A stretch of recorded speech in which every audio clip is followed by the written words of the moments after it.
السلام عليكم ورحمة الله وبركاته. بسم الله الرحمن الرحيم.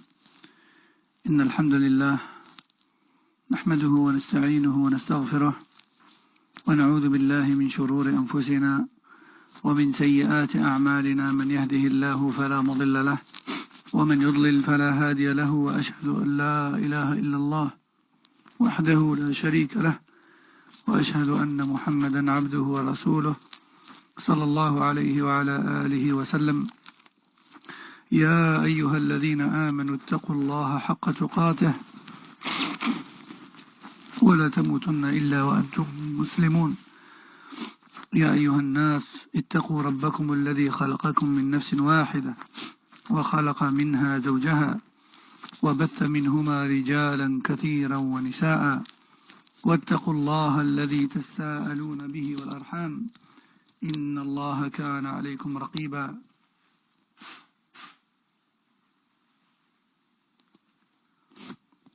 يا أيها الذين آمنوا اتقوا الله وقولوا قولا سديدا يصلح لكم أعمالكم ويغفر لكم ذنوبكم، ومن يطع الله ورسوله فقد فاز فوزا عظيما. أما بعد، فإن أصدق الحديث كتاب الله، وخير الهدي هدي محمد صلى الله عليه وسلم، وشر الأمور محدثاتها، وكل محدثة بدعة، وكل بدعة ضلالة، وكل ضلالة في النار. أما بعد، ما زلنا مع الحياة الزوجية وبعض الأسباب التي تعين على الحياة الهنيئة. فيا أختي المسلمة، انظري في نفسك، هل كنت سكنا له يسكن إليك بعد نأى وفرقة وجهد وتعب وشدة وبلاء، أم أنك نأيت بنفسك أن تؤانسيه وثقل عليك أن تتحملي بوح مشاعره؟ إن كونك سكنا ينبهك هذا إلى أن كونك راحة له في جميع جوانبه، بنشر الهدوء في المنزل وإعداد الطعام ونظافة البيت، فلا يسمع إلا حسنا، ولا تقع عينه إلا على حسن. وإذا أردت رجلا تقر به عينك فكوني أيضا قرة عين له. Chère épouse, pose-toi la question sincèrement. Es-tu une cause de repos vers laquelle ton mari revient? Après les séparations journalières, après sa fatigue et la difficulté de sa journée, trouve-t-il une cause de réconfort lorsqu'il rentre chez lui? Ou est-ce que tu ressens en toi une difficulté dans la consolation et dans le soutien et dans l'écoute et le ressenti de ses émotions? Est-ce que tu es une cause d'apaisement et de calme dans le foyer? Est-ce qu'il trouve le repas prêt lorsqu'il a faim ou lorsque l'heure du repas arrive? Est-ce qu'il trouve le foyer propre et rangé? Est-ce que tu fais en sorte à ce qu'il n'entende de toi qu'une chose agréable à entendre, et à ce qu'il ne voit en toi que de bonnes choses à voir et à regarder? Car si toi, chère sœur, tu veux un mari apaisant, facile à vivre, qui soit la prunelle de tes yeux, il faut que tu sois la même chose pour lui. Il faut que tu sois également la même chose pour lui. أوصى عبد الله ابن جعفر ابنته عند زواجها فقال: إياك والغيرة، إياك والغيرة، فإنها مفتاح الطلاق وإياك وكثرة العتب فإنه يورث البغضاء وعليك بالكحل فإنه أزين الزين وأطيب الطيب الماء. ونصحت ابنتها في ليلة الزفاف فقالت عليك بالقناعة والسمع والطاعة والعفة والوداعة راعي الأميال وحافظي على الأموال وساعدي في الأعمال واعملي ما يسره واكتمي سره ولا تعصي أمره واستري على عيبه وعلى جيبه وتوددي له في شيبه صوني لسانك وتخيري جيرانك واثبتي في إيمانك. فأين أنت أيتها الفاضلة من هذه الوصايا الثمينة لتعطيها لرجل قال فيه صلى الله عليه وسلم هو جنتك ونارك. Lorsque Abdullah ibn Ja'far, qu'Allah lui fasse miséricorde, a marié sa fille, il lui a dit prends garde à la jalousie, prends garde à la jalousie. Écoutez bien cette exhortation. Il lui a dit prends garde à la jalousie. Et ici j'en profite entre parenthèses pour parler d'un fléau très fréquent dans notre communauté, qui est la jalousie que j'appelle la jalousie destructrice. Les ulama disent que la jalousie est de deux types, la jalousie louable et la jalousie blâmable. La jalousie louable, c'est celle qui fait perdurer le couple et qui fait ressentir à chacun des deux que l'autre tient à lui et qu'il ne souhaite pas que les autres hommes ou les autres femmes profitent de ses qualités avec lui ou avec elle. D'accord? Ça, c'est une jalousie naturelle qui est innée en l'être humain, qui a encore toute sa raison saine. Mais il y a une autre jalousie, qui est la jalousie blâmable, que j'appelle, comme j'ai dit, la jalousie destructrice. C'est une jalousie qui mène, en général, à la fin du couple, et au divorce, et à l'éclat. Pourquoi? Parce que c'est une jalousie que les personnes ne parviennent pas à contrôler. Ils ne parviennent pas à contrôler. Cette jalousie est souvent accompagnée de beaucoup de waswas, beaucoup de doutes, beaucoup d'accusations à tort, et beaucoup d'exagérations, et beaucoup de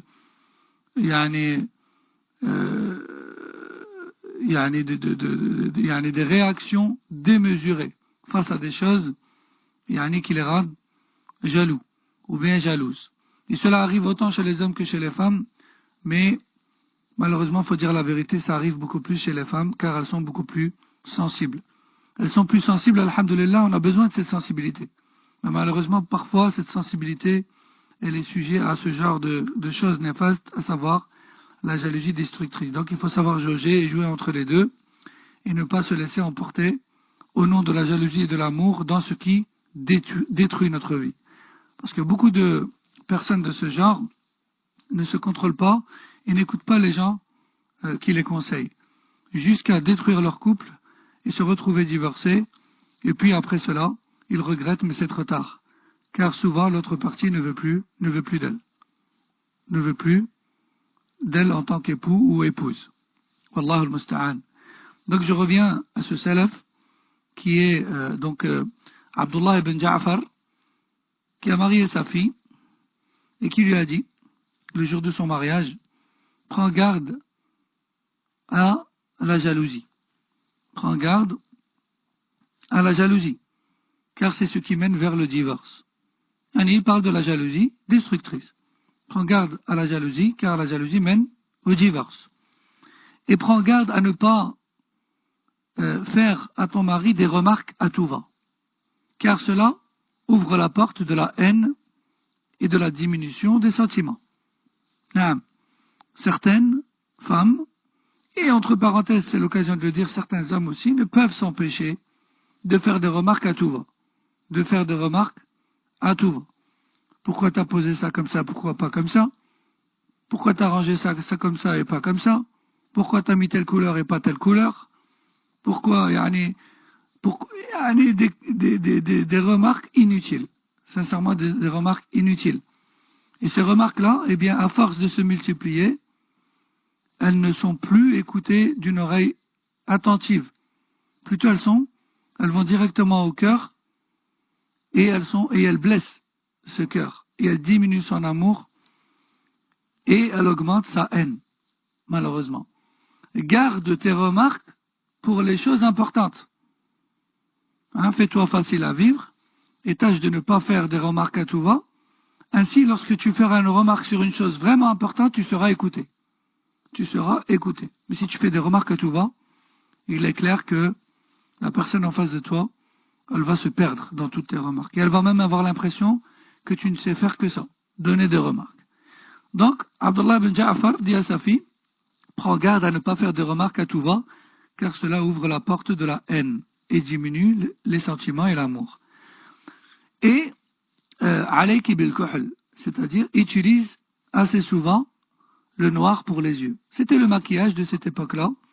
Et donc il a voulu dire par là, fais-toi fréquemment belle pour ton mari. Fais-toi fréquemment belle pour ton mari. Car le noir pour les yeux, donc le kuhl, fait partie il donne la plus grande beauté. Car à cette époque-là, il n'y avait pas mieux que le kuhl aux yeux des hommes. C'est-à-dire, et sache que la meilleure manière de te purifier et d'améliorer ton apparence et ton odeur, c'est l'eau. C'est l'eau. Bien sûr, le parfum sont meilleurs que l'eau, car l'eau est inodore. Mais si tu n'as pas de parfum, alors sache au moins que tu te dois de te purifier fréquemment à l'eau pour ne dégager aucune odeur désagréable. C'est ça qu'a voulu dire Abdullah ibn Ja'far, qu'Allah lui fasse miséricorde. Fin de citation. Aussi, il est rapporté qu'à l'époque des Salaf, une mère a marié sa fille et lui a dit, le jour de son mariage, ou plutôt le soir de son mariage, elle lui a dit, fais preuve de satisfaction vis-à-vis de ce qui te vient de ton mari. Fais preuve de satisfaction. Ne te plains pas à chaque fois qu'il t'apporte quelque chose ou à chaque fois qu'il fait une chose pour toi. Sois une épouse qui se suffit de ce que son mari lui offre. Aussi, écoute ton mari attentivement et obéis à ses demandes, tant que cela ne comporte pas de péché, bien sûr. Ensuite, elle lui a dit également, fais preuve de pudeur et de pudeur et de piété. Dans le sens, préserve ta chasteté. Préserve ta chasteté et ne déshonore pas ton mari. Aussi, fais preuve de wada'a. Le wada'a, c'est quoi?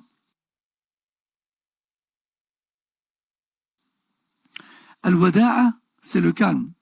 Al-wada'a, c'est... Donc, afwan, j'ai eu une coupure. Donc, je disais que parmi les conseils de cette mère à sa fille, il y avait également le fait de hafidha ala al-amwal. Donc, préserve les biens de ton mari en son absence. Préserve les biens de ton mari.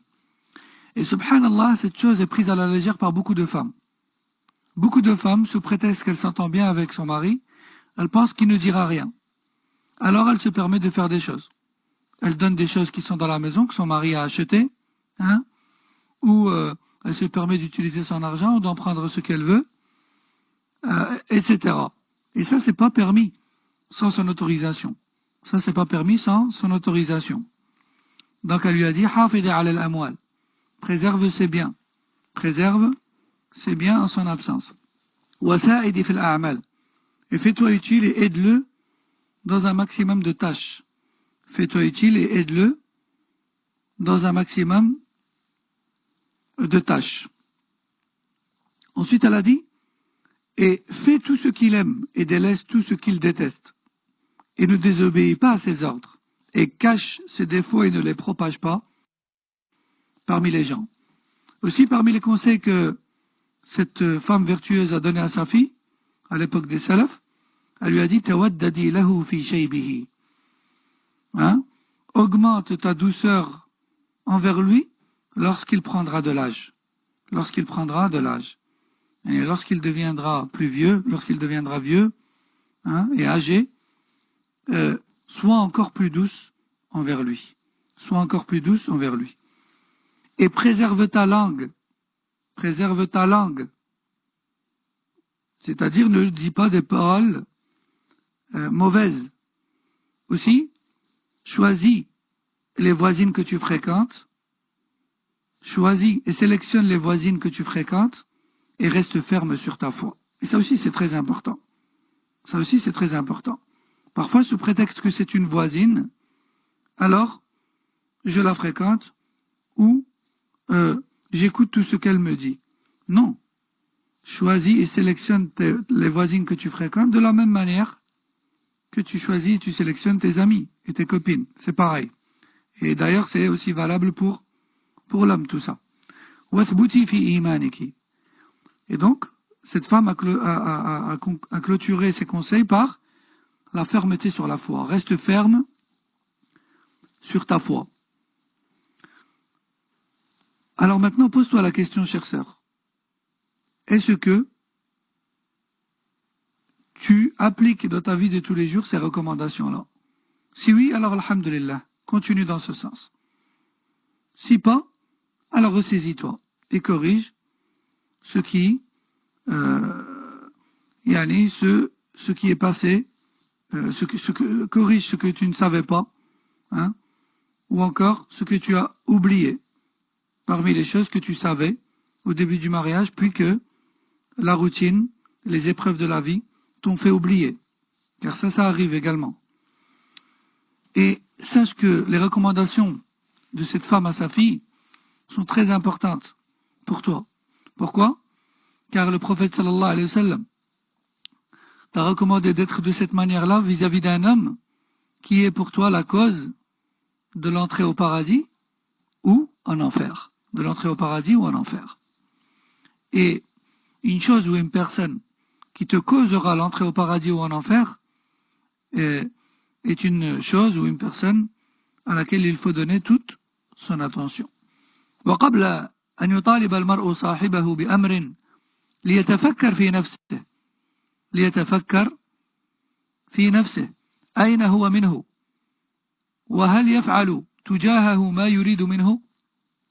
قال صلى الله عليه وسلم فمن أحب أن يزحزح عن النار ويدخل الجنة فلتأته منيته وهو يؤمن بالله واليوم الآخر وليأتي إلى الناس الذي يحب أن يؤتى إليه. Mais avant d'exiger chez ton épouse ce que tu aimerais avoir, et avant d'exiger en ton mari ce que tu aimerais avoir, alors demande-toi tout d'abord où en es-tu toi par rapport à ce que tu exiges, hein?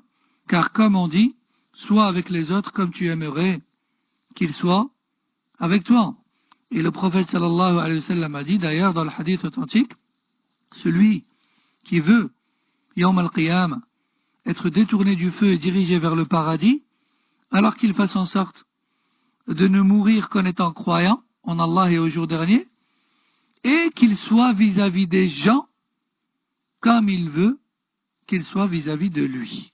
Ça, c'est par rapport aux gens de façon générale. Qu'en est-il donc de celle ou celui qui partage avec toi ta vie, qui partage ta vie.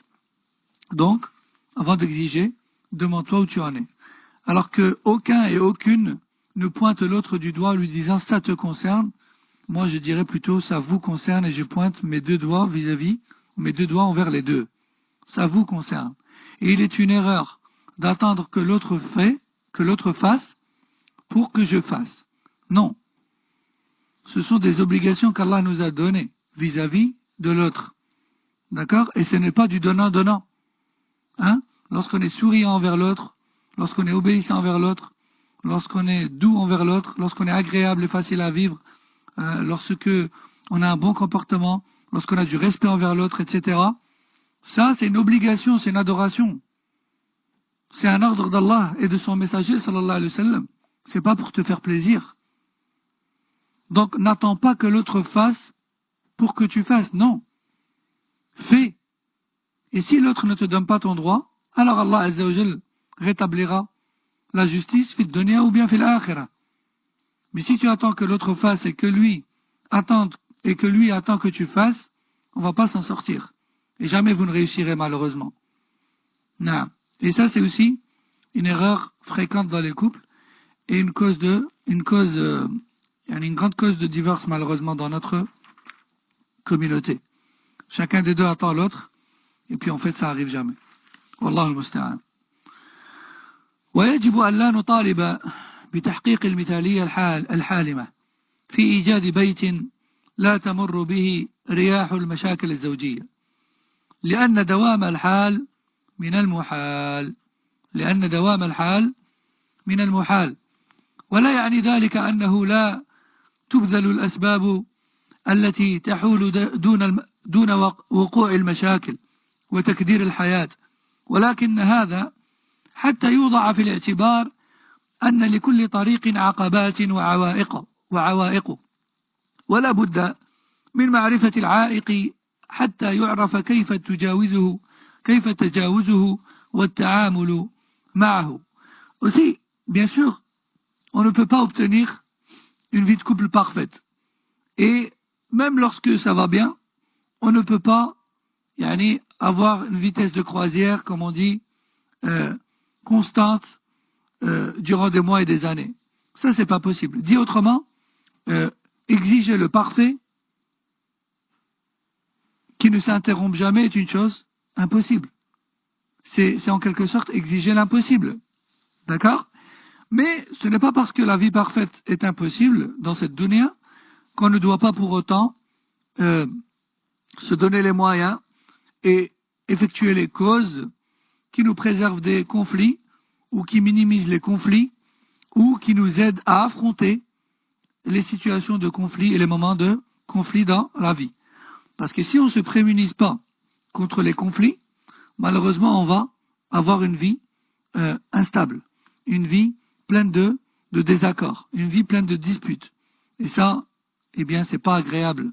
Et ce n'est pas ça la vie de couple qu'Allah et son messager nous ont. Ce n'est pas ça la vie de couple que le respect des règles ou des recommandations prophétiques permet d'avoir. Ce n'est pas la vie de couple que le respect des conseils prophétiques permet d'avoir. Donc, en général, lorsque les gens veulent se marier, ils ne pensent qu'aux belles choses, ils ne pensent qu'aux choses toutes belles et toutes roses. La vie n'est pas toujours toute belle et toute rose. Certes, alhamdulillah, dans le mariage, il y a beaucoup de bons moments, il y a beaucoup de belles choses, mais il n'y a pas que des belles choses. Hein. Et si on parle des problèmes, c'est pas parce que le mariage ne contient que des problèmes, loin de là. Mais c'est parce que les belles choses, on ne s'y prépare pas. On les prend comme elles viennent. On les prend comme elles viennent, alhamdulillah.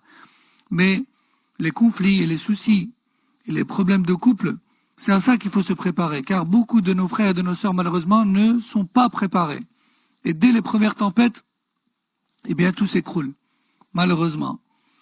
Et c'est à ça que sert cette petite série de conférences. Inch'Allah ta'ala. Donc, il faut être prêt.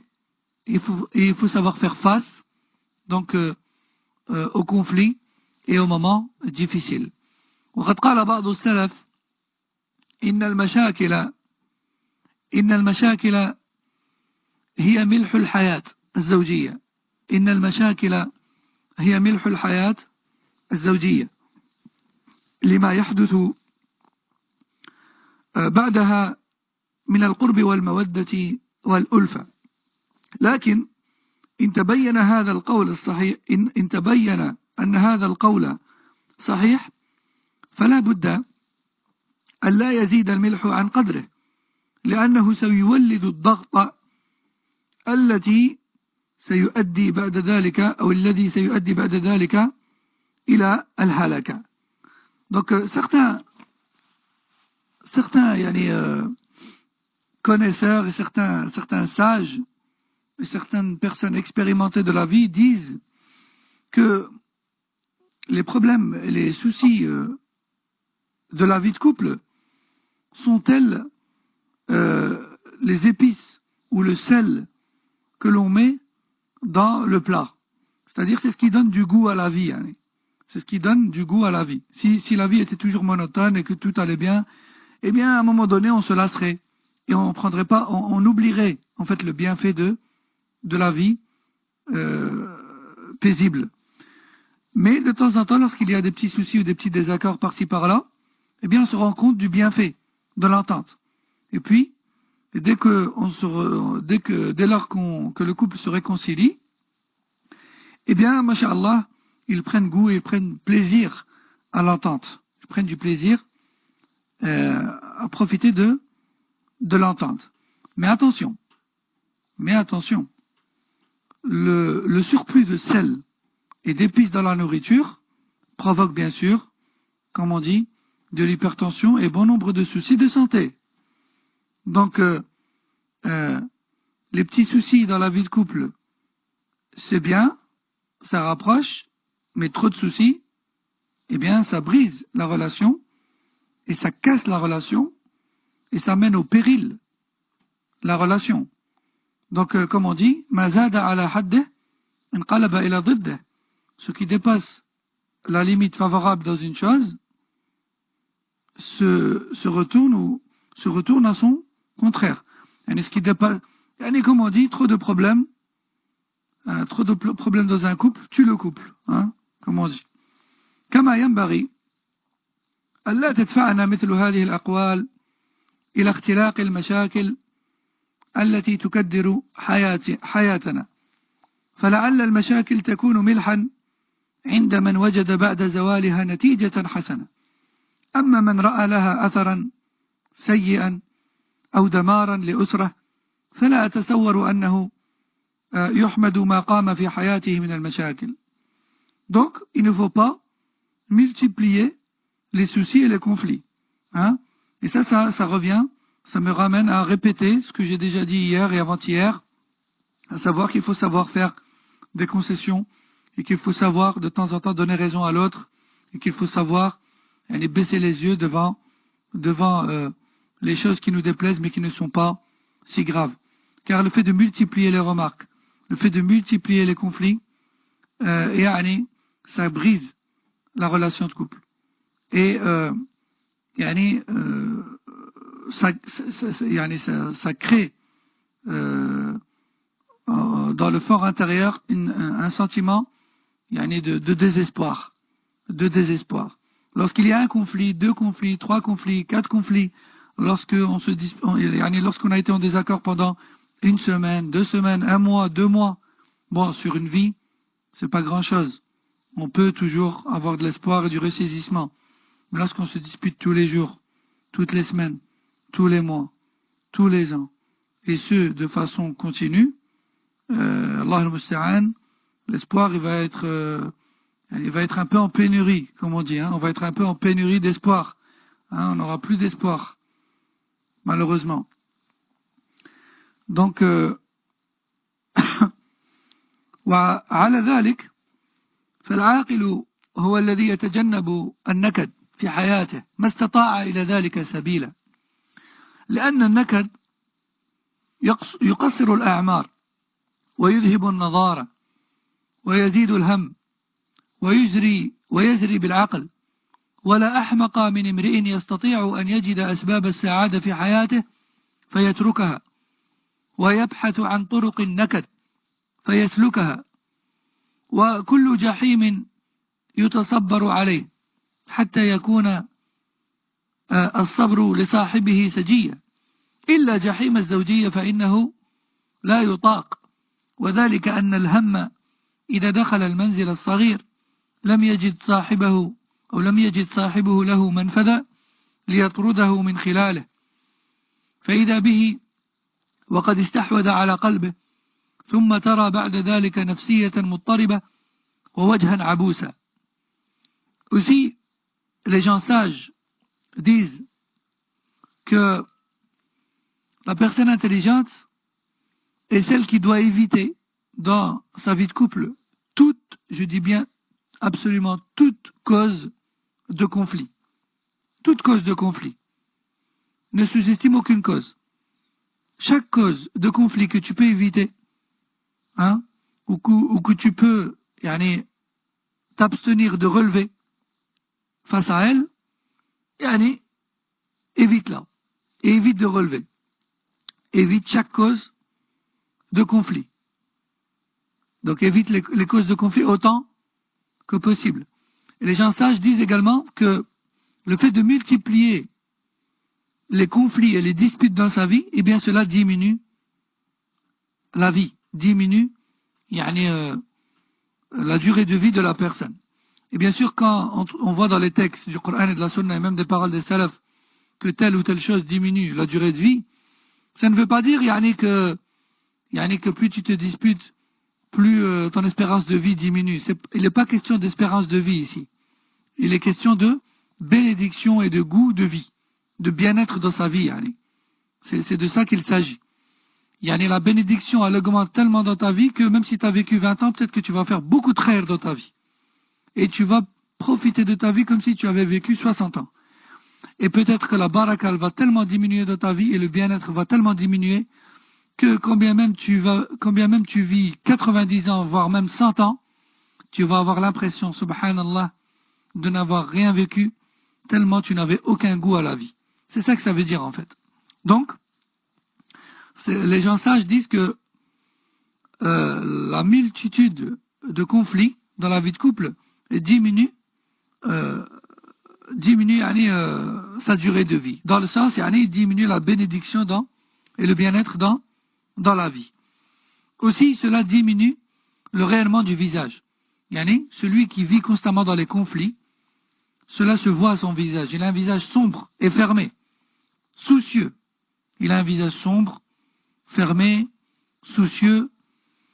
Et aussi, les gens sages disent qu'il n'y a pas plus stupide que celui ou celle qui a la possibilité de rendre sa vie heureuse et paisible en évitant les causes de conflit, mais qui tout de même décide d'envenimer les soucis et de relever à chaque occasion pour ne remplir sa vie que de soucis. Que de soucis. À chaque fois qu'il voit une voie vers les problèmes, il l'emprunte. À chaque fois qu'il voit un chemin qui mène vers les problèmes, il l'emprunte. Subhanallah, il ou elle ne peut pas s'empêcher de relever à chaque cause de conflit. Tu m'as regardé comme ça. J'ai remarqué que tu as fait une grimace. Tu m'as parlé comme ça. Ton ton, il m'a pas plu, le ton dans lequel tu m'as parlé. Ou ceci, ou cela. Toujours quelque chose à dire. Et ça, c'est pas bon, ya ikhwa wa akhawat. Ça, c'est pas bon. Ça te détruit ta vie. Ça te gâche la vie. Comme je dis toujours, fais-toi facile à vivre. Rends-toi facile à vivre. Les hommes parfaits et les femmes parfaites, c'est pas dans cette donnée. C'est dans l'akhira. Alors bien sûr, quand je dis ça, il y a des limites. Ne doivent pas profiter de mes paroles ceux et celles qui vivent dans un, excusez-moi le terme, je m'en foutisme total dans leurs tâches et responsabilités, puis de dire, écoute, ce que Abou Naïla a dit, il faut se faire facile à vivre et arrête les remarques. Non, il y a erreur et erreur, il y a défaut et défaut, il y a manquement et manquement. Donc, faut être dans le juste milieu. طيب. ولذلك ترى بعض الأزواج يخرج من منزله وهو يفر فرار الباحث عن السعادة التي يحاول أن يقتنصها قبل أن تطير، فإذا رجع إلى منزله تبخر حلمه وعادت كآبته. قيل لأعرابي صف لنا شر النساء، فقال شرهن النحيفة الجسم القليلة اللحم لسانها كأنه حربة تبكي من غير سبب وتضحك من غير عجب عرقوبها حديد منتفخة الوريد كلامها وعيد وصوتها شديد تدفن الحسنات وتفشي السيئات تعين الزمان على زوجها تعين الزمان على زوجها ولا تعين زوجها على الزمان إن دخل خرجت وإن خرج دخلت وإن ضحك بكت وإن بكى ضحكت تبكي وهي ظالمة وتشهد وهي غائبة قد دلي لسانها بالزور وسال دمعها بالفجور ابتلاها الله بالويل والثبور وعظائم الأمور هذه هي شر النساء الله أكبر. Et donc, subhanallah, dans certains foyers, la mésentente et les conflits qui y règnent sont impossibles à effacer, même si leur maison est petite. Ils sont impossibles à chasser à l'extérieur du foyer, même si leur foyer est petit. Dit autrement,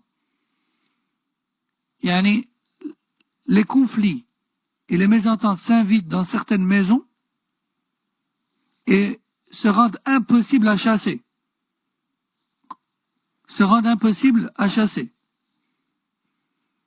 Au point où certains époux et épouses ne trouvent le repos qu'une fois sortis de la maison.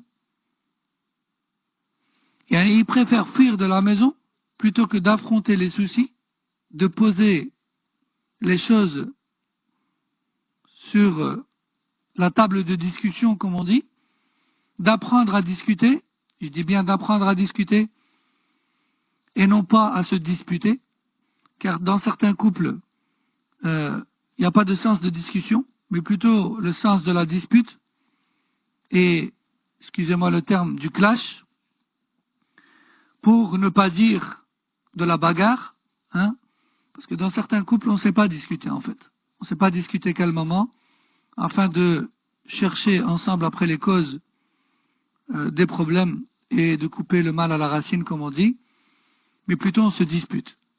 Tu me dis, je te dis. Tu me répliques, je te réplique. Et ainsi va la dispute, et elle peut durer des heures sans qu'on ne puisse rien en tirer, malheureusement. Et ça, c'est dans la meilleure des situations, parfois.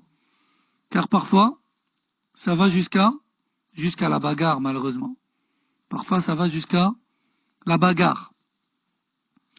Donc, certains époux ne trouvent le repos qu'une fois sortis de la maison.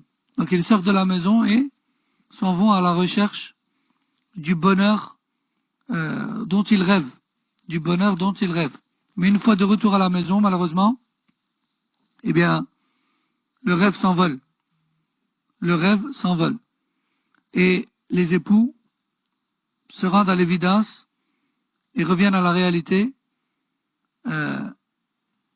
pour se rendre compte qu'en vérité, il n'y a pas de bonheur pour eux. Il n'y a pas de bonheur pour eux. Donc je disais que, malheureusement, dans certains couples, la notion de discussion n'est pas acquise, n'est pas connue. Donc, dans certains couples, les sujets de conflit se multiplient et le couple ne parvient pas à discuter. Donc, les soucis ne sont pas résolus. Et les soucis se multiplient. Chaque jour, il y a un nouveau sujet. Chaque jour, il y a un nouveau problème. Il n'y a pas de discussion. Il n'y a pas de coupure du mal à la racine. Les conflits se multiplient. Et le couple et le foyer courent à sa perte. Le couple se doit d'apprendre à discuter, même si c'est pas facile au début.